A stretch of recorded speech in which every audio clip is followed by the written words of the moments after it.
Guards गोदाम में पहुंचे। वहां कुछ चुनौतीपूर्ण निशान दिखे। 2 लोग बच गए थे। वे बहुत खुश थे।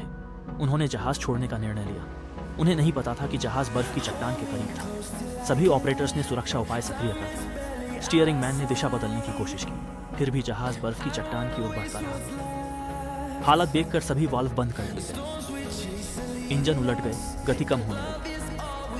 सभी बचाव उपाय किए गए थे।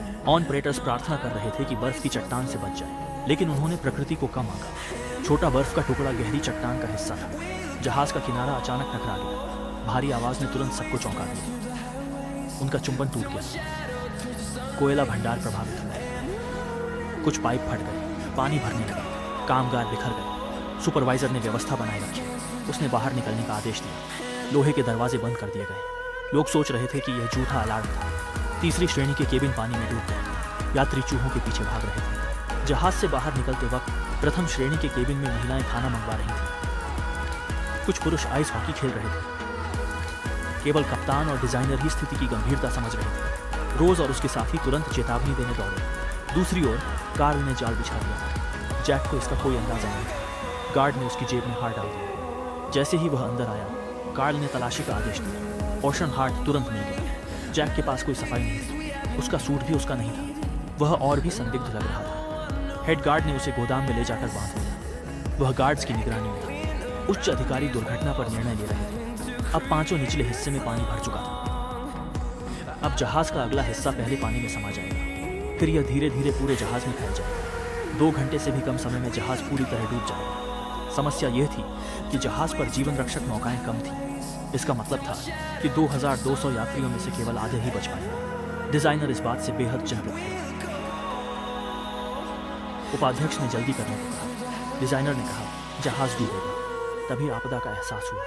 ये जहाज डूब नहीं सकता। ये लोहे से बना है सर, ये डूब सकता है और ये निश्चित रूप से डूबेगा।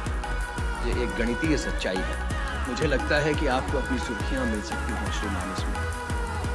कप्तान ने संचारकर्मी को तुरंत आपातकालीन सिग्नल भेजने को कहा। चालक दल ने यात्रियों को लाइफ जैकेट पहनने के लिए कहा। तकनीशियन लाइफ बोट्स को व्यवस्थित करने को कहा। कार्ल जैक की वजह से रोज पर गुस्सा था। भोज हॉल में महिलाएं संगीत सुन रही थीं। कुछ महिलाएं लाइफ जैकेट पहनने से मना कर रही थीं। डिजाइनर निराश हुआ। रोज ने सच बताने की कोशिश की।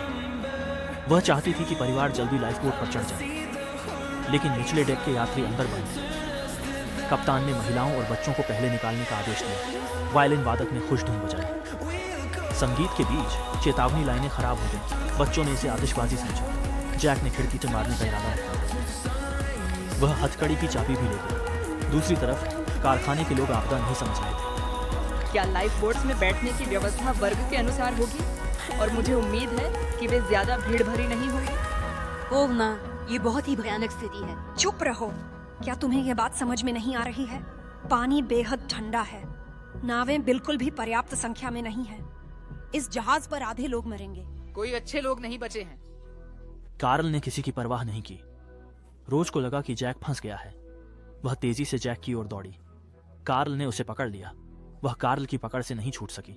उसने एक तरकीब सोची। उसने पूरी ताकत से कार्ल पर थूक दिया। कार्ल गुस्से में कुछ बोल नहीं पाया। इस बीच समुद्र का पानी ऊपर आ गया था। पानी गलियारे तक पहुंच गया था। जैक अकेला था। वह चुपचाप चीख रहा था। उसने हथकड़ी से छूटने की कोशिश की।